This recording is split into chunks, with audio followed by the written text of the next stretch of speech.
Ciao ragazzi, oggi affronto un problema che ho riscontrato in diversi motori, ad esempio rasaerba, motocoltivatori o generatori di corrente, come in questo caso. Anche se sono problemi semplici, vediamo cosa controllare e come risolverli. Come potete vedere questo generatore non parte. Quindi per non perdere tempo ho già smontato il carter. I problemi possono essere di varia natura, ma nella maggior parte dei casi possono dipendere dalla bobina per la scintilla, dalla candela o dal carburatore. Quindi iniziamo ad esaminare questi componenti.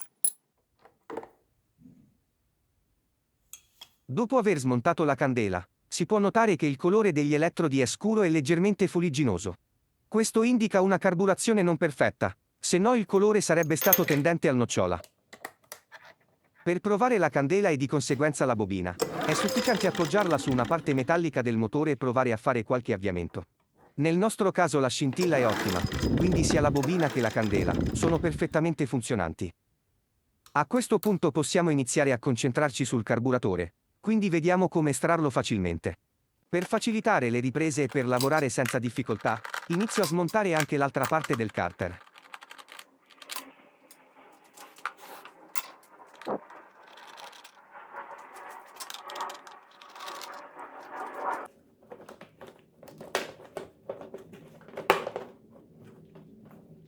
Una volta aperta la parte superiore, è sufficiente sganciare il serbatoio dai supporti antivibranti.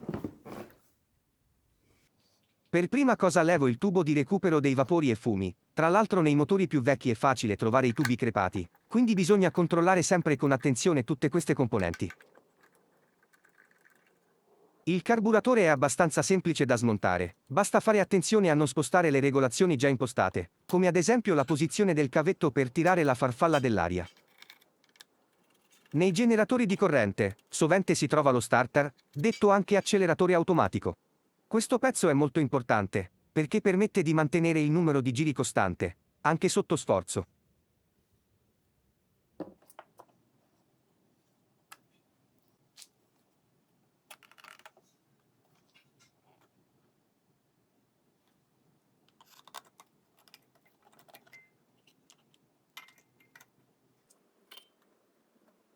Adesso possiamo smontare il carburatore in modo da cercare, comprendere e risolvere eventuali problematiche. Come potete vedere esternamente non è messo male, e i corpi farfallati funzionano. A questo punto non rimane che aprirlo e vedere le condizioni interne. Svitando la vaschetta, notiamo già che esce benzina, quindi i tubi che portano al carburatore, il filtro e lo spillo col galleggiante non presentano problemi. La vaschetta al suo interno ha dello sporco incrostato, quindi almeno una problematica potrebbe essere in questa zona.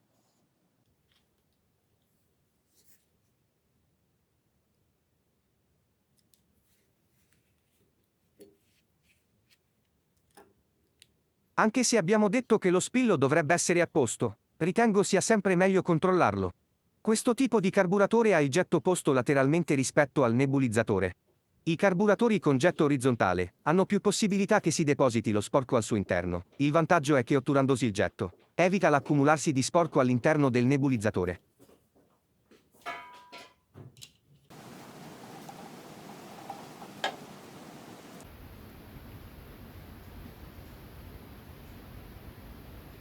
Cerco di far vedere bene il getto otturato. Normalmente al centro è ben visibile un foro, che in base al modello e cilindrata può variare da 0,5 a 0,8 mm. In questo caso è necessario levare l'incrostazione al suo interno. Se lo sporco è morbido, si può utilizzare un fil di ferro calibrato, altrimenti è necessario avere delle punte decimali come quelle che vi sto facendo vedere. Queste punte partono da 0,25 mm fino a 1 mm.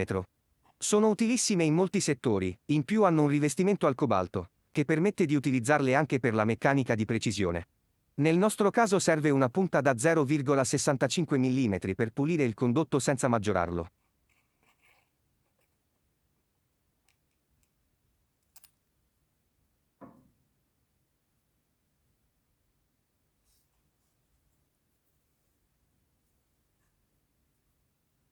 Dato che l'otturazione è nella parte anteriore del getto, per evitare problemi, inseriamo e iniziamo a girare manualmente la punta dalla parte opposta del condotto che vogliamo ripulire.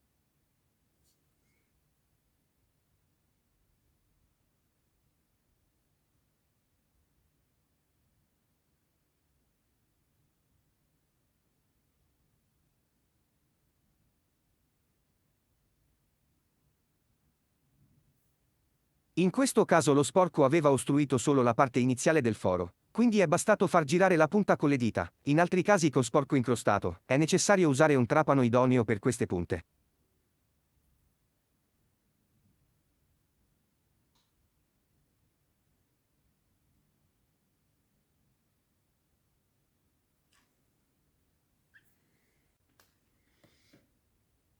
Solitamente dopo una prima pulizia effettuata manualmente, sarebbe opportuno ripulire ulteriormente tutti i componenti con una pulitrice ad ultrasuoni. Se guardate nei miei video, ho fatto una recensione dettagliata della pulitrice ad ultrasuoni da 10 litri della Vevor, che potete vedere in questo momento accesa.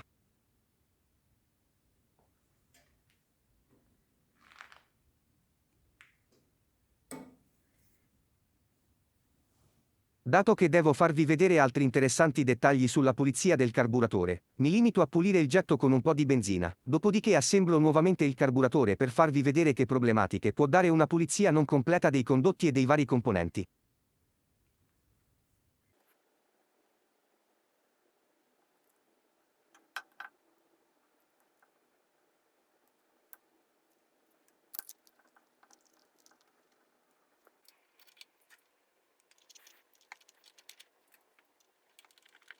Ho rimontato appositamente per voi il carburatore senza averlo pulito in ogni sua parte, in questo modo riesco a farvi vedere altre problematiche comuni.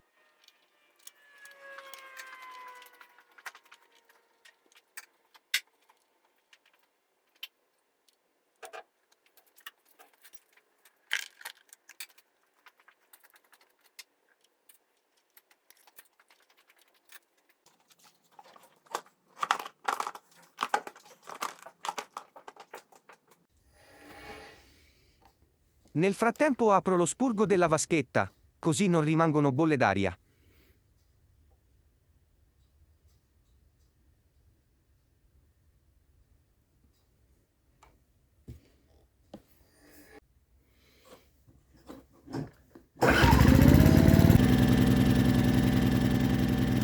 Quando il motore ha un ciclo di rotazione non uniforme, si dice che pendola.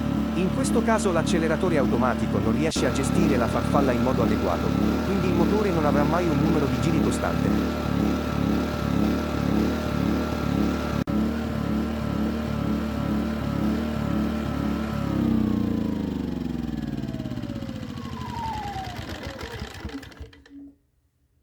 A questo punto smonto nuovamente il carburatore e vi faccio vedere cosa guardare in questo caso.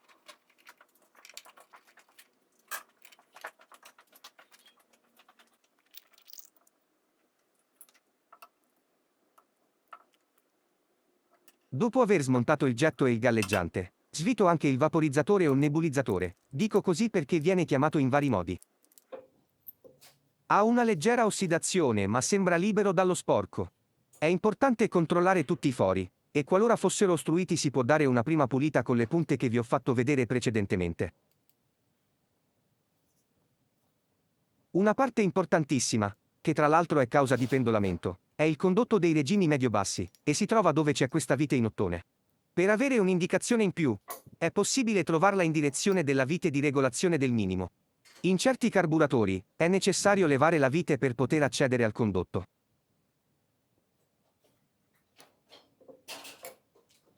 Dopo aver svitato anche questo componente, possiamo vedere se tutti i passaggi sono liberi. Solitamente per avere questa certezza utilizzo un lubrificante spray.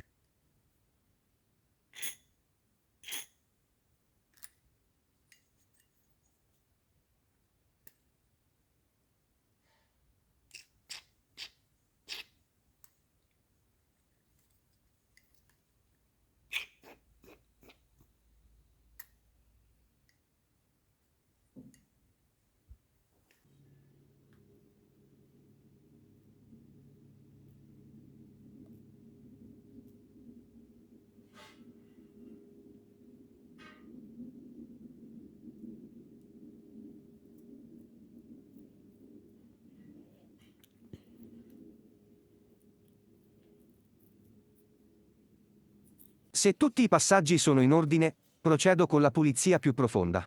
Quindi preparo la vasca ad ultrasuoni inserendo i particolari nel cestello. Questa pulitrice riesce a lavorare con temperature fino a 80 gradi, ma nel mio caso 50 gradi di temperatura per 30 minuti vanno benissimo.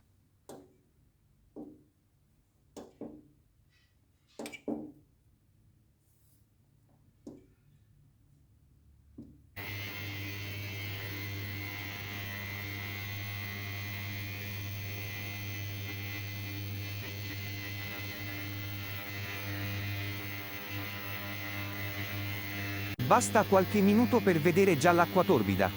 Ovviamente per la pulizia utilizzo acqua miscelata con un detergente sgrassatore.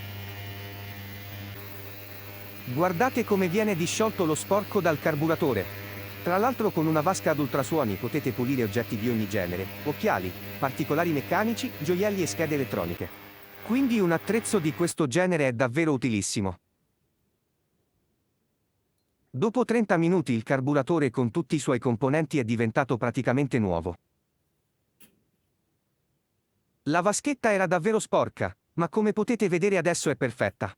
Lo stesso vale per il vaporizzatore, che sarebbe difficile da pulire avendo dei condotti di pochi decimi di millimetro.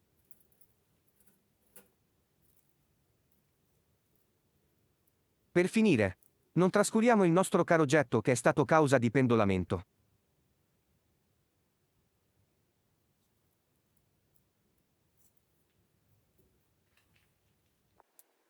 A questo punto possiamo rimontare il carburatore, così potrete constatare voi stessi l'importanza di una pulizia accurata.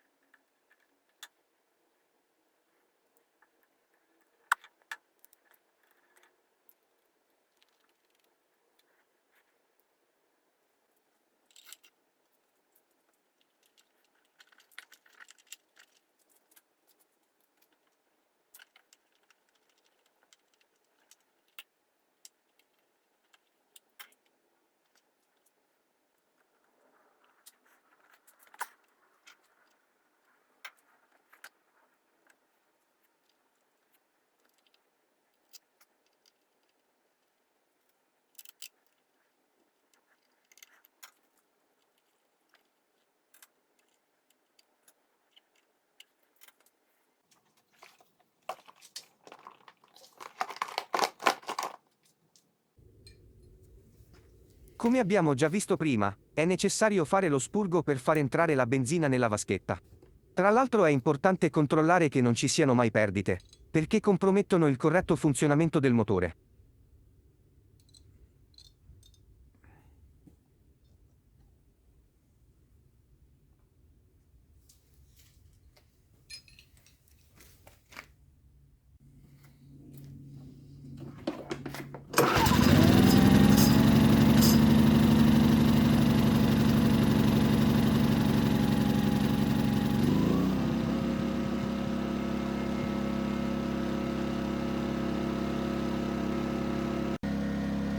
Stavolta il motore gira alla perfezione, non ha oscillazioni, pendolamenti o problemi di alcun genere. Mi auguro che il video possa esservi utile per le normali manutenzioni che potete fare sui vostri attrezzi da giardinaggio, o nei motori in genere. Grazie!